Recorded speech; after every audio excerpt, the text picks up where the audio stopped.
तो दोस्तों पिछले कुछ समय से लगातार लेजर वेपन को लेकर खबरों का मार्केट गर्म है। इसराइल और हमास के बीच में जो रिसेंट कॉन्फ्लिक्ट हुआ है, इस दौरान भी कुछ स्तर पर इसराइल द्वारा अपने आयरन बीम का इस्तेमाल किया गया, स्पेशली तब जब ईरान द्वारा डायरेक्टली इसराइल के ऊपर अटैक किया गया था। उस समय भी iron beam air defence system का उन्होंने इस्तेमाल किया। अब इसकी सबसे बड़ी बात यही होती है कि एक तो ये काफी क्विक रिस्पॉन्स देता है, काफी सटीकता से अटैक करता है, और इससे भी बड़ी बात कि किसी भी टारगेट को इंटरसेप्ट करने के लिए सबसे कम खर्च आपको इसी पर पे करना होता है।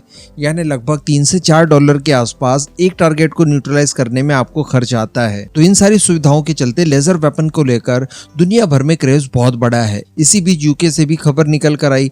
यूके द्वारा भी बताया जा रहा है कि अपने लेजर वेपन को डेवलप कर लिया गया है और अब वो अपने सभी वॉरशिप के ऊपर भी इसे तैनात करने जा रहे हैं एंड काफी प्लानिंग कर रखी है उन्होंने आगे की। इसी तर्ज पर भारत की तरफ से भी कुछ खबर निकल कर आई है और डीआरडीओ द्वारा कुछ ऐलान किया गया है, और इस ऐलान के बाद लिटरली भारत अब इजराइल के समकक्ष आकर खड़ा हो गया है। क्योंकि मैं आपको बता दूं कि डीआरडीओ द्वारा तैयार किया गया 30 किलोवाट वाला लेजर वेपन सिस्टम परीक्षण के लिए और प्रोडक्शन के लिए पूरी तरह से तैयार है और उसके बाद आप इसकी डिप्लॉयमेंट कर सकते हैं। अल्टीमेटली इस समय इजराइल जिस पोजीशन पर है उसी पोजीशन पर हम लोग आ चुके हैं। अब डीआरडीओ के लेजर वेपन की बात की जाए तो इसे काफी ज्यादा प्रभावशाली बताया जा रहा है, क्योंकि ये आपको 5 किलोमीटर तक की रेंज देता है। ये रेंज आपको अभी कम लग रही है, लेकिन अब बिल्कुल कम नहीं लगेगी, क्योंकि इजराइल द्वारा तैयार किए गए आयरन बीम की रेंज भी 7 किलोमीटर है।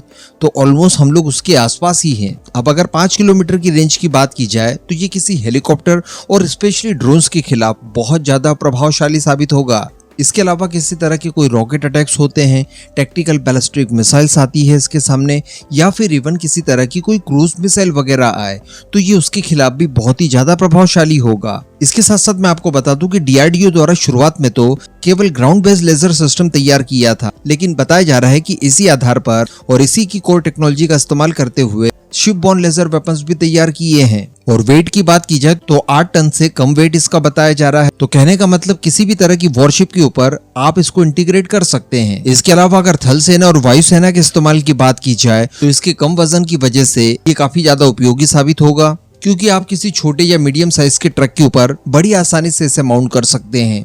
साथ ही बताया जा रहा है कि यह आपको 360 डिग्री का कवरेज भी प्रदान करेगा, यानी किसी भी डायरेक्शन से, किसी भी एंगल से कोई भी हॉस्टाइल आपकी ओर बढ़ रहा है ये उसे बड़ी आसानी से न्यूट्रलाइज कर सकता है।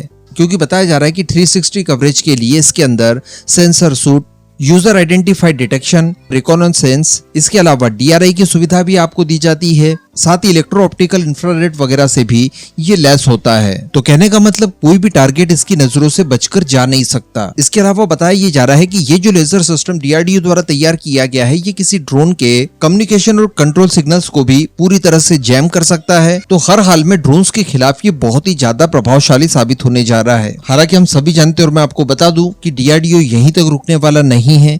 अभी 30 किलोवाट तक हम लोग पहुंचे हैं, भविष्य में इससे 300 किलोवाट तक पहुंचाया जाएगा, जहां पर संभवतः ये बड़े बड़े टारगेट्स को भी न्यूट्रलाइज करने में पूरी तरह से सक्षम होगा, जिसमें स्पेशली बड़े साइज की बैलिस्टिक मिसाइल्स, ज्यादा तेज गति से चलने वाली क्रूज मिसाइल्स वगैरह, टैंकर एयरक्राफ्ट्स हो या फिर एवॉक्स वगैरह हो, एंड मोस्ट इंपोर्टेंट किसी भी तरह का कोई फाइटर जेट वगैरह हो, इस तरह के सभी टारगेट्स और खतरों को ये न्यूट्रलाइज करने में सक्षम होगा। क्योंकि 300 किलो मेगावाट अगर इसकी क्षमता हो जाएगी तो इसकी रेंज भी अप्रॉक्स 40 से लेकर 50 किलोमीटर तक पहुंच सकती है।